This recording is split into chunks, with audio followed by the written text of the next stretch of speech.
அன்பு நெஞ்சங்களுக்கு வணக்கம். இன்றைய தலைப்பு இறைவனுடன் மனிதன் தொடர்பு கொள்வது எவ்வாறு என்பதற்கான விளக்கப்பதிவை பார்ப்போம். மனிதன் என்பவன் 84 லட்சம் படைப்புகளிலேயே உயர்வான படைப்புதான் மனிதன் என்கிறார். மேலும் மனிதனானவன் பிரபஞ்சத்தை அடக்கியாளும் தன்மை கொண்டவனாக அவன் அமைத்திருக்கிறார். தெய்வீக தன்மையுடையனாகவும் படைத்திருக்கிறேன் என்கிறார். அதனால்தான் மனித வரலாற்றில் எண்ணற்ற மனிதர்கள் மகான் என்ற நிலை உயர்ந்து தெய்வீக நிலையை அடைந்திருப்பதையும் உறுதிப்படுத்துகிறது. மேலும் மனிதன் உணர்வின் மூலமே இறைவனை உணர முடியும் என்கிறார். ஏனென்றால் இறைவனானவன் பார்க்க முடியாத தன்மையில் படைத்திருப்பதால். இதை விடுத்து ஒரு மனிதன் நான் இறைவனை பார்த்திருக்கிறேன், நானே இறைவன் என்று கூறினால் அது அறியாமையின் உச்சம். மனிதன் அனைத்தையும் சாதிக்க வல்லவன், இறைவனின் விருப்பங்களை அறிந்தவன், பிரபஞ்சத்தையே தன்வசப்படுத்தக்கூடியவன், விரும்பதை நிறைவேற்றிக் கொள்ளும் தன்மை கொண்டவன்.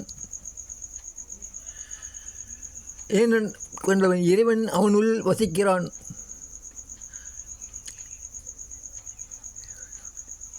இதை உணர்ந்தால்தான் ஒரு மனிதன் எவ்வாறு வாழ வேண்டும் என்பதை அறிந்து கொள்ள முடியும்.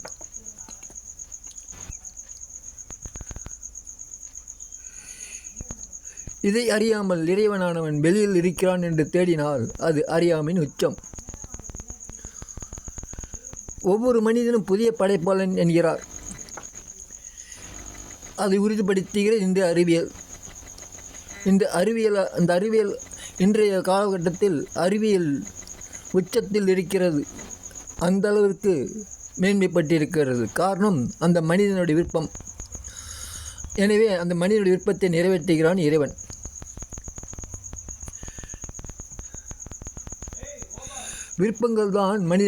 விருப்பங்கள் மனிதனால் உருவாக்கி கொள்ள வேண்டியது, இறைவன் உருவாக்க மாட்டான். இறைவன் உருவாக்குவதாக இருந்தால் அந்த தகுதி இறைவனுக்குத்தான் சேரும். இந்த நிகழ்வை இறைவன் ஒருபோதும் விரும்ப மாட்டான்.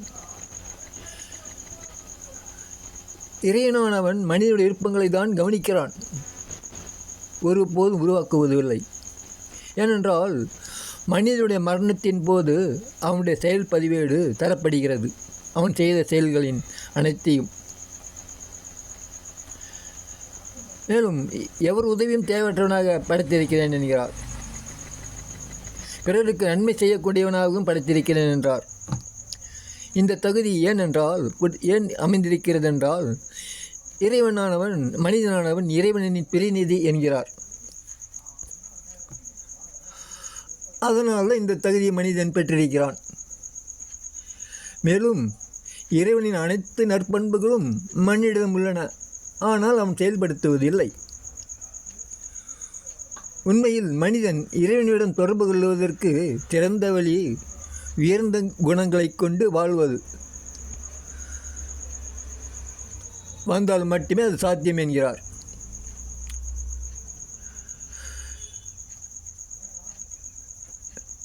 இதற்கு மனிதனோட இறைவனோட தொடர்பு கொள்வதற்கு சிறந்த வழி நற்செயல் என்கிறார். நற்செயல் என்பது எண்ணற்ற வகையில் உள்ளன, கணக்கற்றவையும் இருக்கின்றன.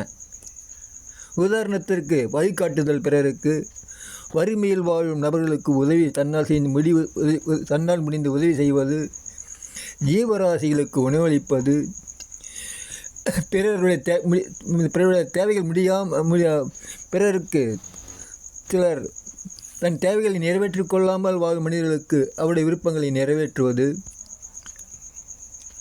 அறநெறியை நம்மை சார்ந்தவர்களுக்கு உபதேசம் தெரிவிப்பது, எந்த மனிதனையும் புண்படுத்தாமல் பேசுவது போன்ற எண்ணற்ற வழிமுறைகளை அமைத்துள்ளார். இவைகளெல்லாம் நற்செயலுக்கு உரியவை.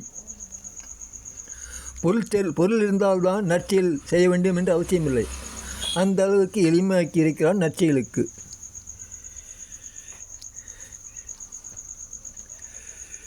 இவ்வளவு சிறப்புகளை மனிதன் பெற்றிருப்பதால் தான் பிரபஞ்சத்தில் அனைத்து கோள்களும் மனித இனத்தின் நன்மைக்காகவே செயல்படும்படி அமைத்திருக்கிறான் இறைவன்.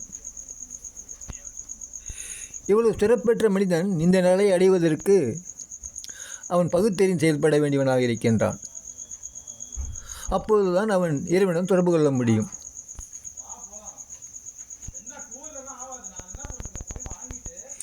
இவ்வாறு மனிதன் ஒரு மனிதன் இறைவனுடன் தொடர்பு கொள்ளும் போதுதான் அவன் மனித பிரிவிலிருந்து விடுபடுகிறான். அந்த அளவுக்கு உயர்ந்த நிலைக்கு எடுத்து தெளிகிறது இறைவனுடன் தொடர்பு கொள்ளும் என்ற செயல். ஆனால் பெரும்பான்மையான மனிதர்கள் இந்த தன்மையில் வாழ்வதில்லை. காரணம், அவன் இந்த உண்மையை அறியாமல் பொண்ணுமாந்து கொண்டிருக்கிறான். ஒரு மனிதன் இறைத்தன்மையில் வாழ்கிறான் என்பதை எவ்வாறு அறிந்து கொள்ளலாம்? அதற்கு அவனிடத்தில் அமைதியான மனம் மற்றும் உலக படைப்புகளின் மீது அதிகம் விருப்பம் கொள்ள மாட்டான். எதிர்கொள்ளும் நிகழ்வுகளை இயல்பாக எடுத்துக்கொள்வான். அவனிடத்தில் தீய எண்ணங்கள், தீய குணங்கள் இருக்காது. இறைநம்பிக்கை மட்டுமே அதிகமாக இருக்கும். நல்ல குணங்களே அதிகமாக மேற்கொண்டிருப்பான். தான் பெற்ற தகுதிக்கு எந்த நிலையும் பெருமை கொள்ள மாட்டான். யாரிடத்திலும் யாசகம் கேட்க மாட்டான். தன்னால் முடிந்தவை மட்டுமே உதவி செய்யக்கூடியவனாக இருப்பான். எந்த படைப்புக்கும் தீங்கி விளைவிக்க மாட்டான். நான் செய்யும் அனைத்து செயல்களுக்கும் முன்னால் தான், எனவே உனக்கே சமர்ப்பணம் என்று செயல்படுவான். தான் செய்யும் எந்த நற்செயலுக்கும் பிரதிபலன் பார்க்க மாட்டான். இவ்வாறு எண்ணற்ற நற்பண்புகளை கொண்டு வாழ்ந்திருக்க வேண்டும். இவ்வாறு வாழ்ந்திருப்பவன்தான் இறைவனுடன் தொடர்பு கொள்ளக்கூடிய தன்மையை உருவாக்கி கொள்வான்.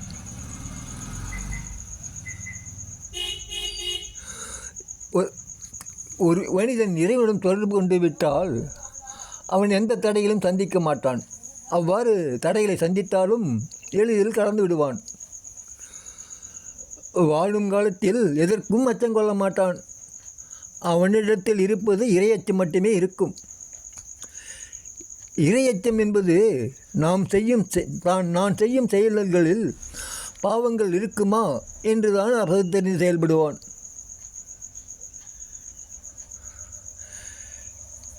இவ்வாறு எண்ணற்ற சிறந்த பண்புகளை உடையவனாக இருப்பான் இறைவனும் தொடர்பு கொள்வதற்கு.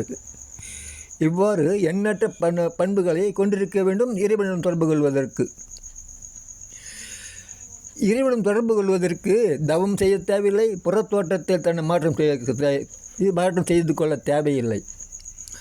அவனுடைய மனம் இறை நம்பிக்கையில் கொண்டு பாவங்கள் புரியாமல் செயல்பட்டாலே போதும் ஒரு கட்டத்தில் அவன் இறைவனுடன் தொடர்பு கொண்டு விட முடியும். அதனால்தான் மனம் என்பது இறைவனுக்கு நிகரானது என்கிறார். மனம் எப்போது கெட்டுவிட்டதோ அப்போதே மனித நிலையிலிருந்து மிருக நிலைக்கு வந்து விடுகிறான். அதனால்தான் அவன் இறைவனை உணர முடிவதில்லை.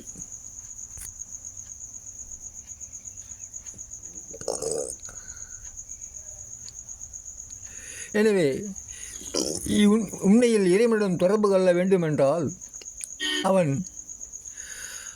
மேற்கொள்ள வேண்டியது தன் வாழ்க்கையில் உண்மையம், சத்தியம், நேர்மை, தர்மம், நியாயம், நற்குணங்கள் இவைகளை கடைப்பிடித்தால் மட்டுமே சாத்தியமாகும் இந்த உயர்ந்த நிலையை அடைவதற்கு.